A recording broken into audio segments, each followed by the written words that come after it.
Clashes continue in Cairo's Tahrir Square today after a night of violence between supporters and opponents of Egyptian President Hosni Mubarak. Good evening, everyone. I'm Jay Cashman. And I'm Shannon Cake. In an interview today, Mubarak said he wants to leave office, but he fears the country will see even more chaos. That as the violence spreads to those covering the conflict as journalists. NBC's Kristen Dahlgren begins our Team 5 coverage tonight. Well, today the White House called the violence in Egypt deplorable as it now spreads beyond the protesters.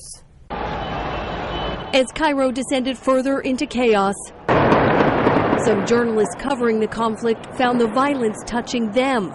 The State Department condemned the arrest of foreign journalists, including some from the Washington Post. This is a violation of international norms that guarantee freedom of the press, and it is unacceptable under any circumstances.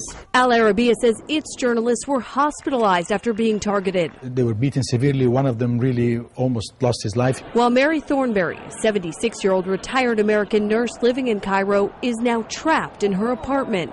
So I still have my knife and I still have the rest of my armory that I will use. NBC's Lester Holt described his failed attempt to safely reach her. We're probably drawing more attention than we need, so we're going to move on. But this is the difficulty. We're a minute's walk from where she is, but we can't risk it. The State Department has now tried to reach out to Thornberry, but so far has only evacuated those who can get to Cairo's airport. Meantime, at the White House, the president is monitoring the situation. And this morning, at the National Prayer Breakfast, looked to a higher power. We pray that the violence in Egypt will end and that the rights and aspirations of the Egyptian people will be realized.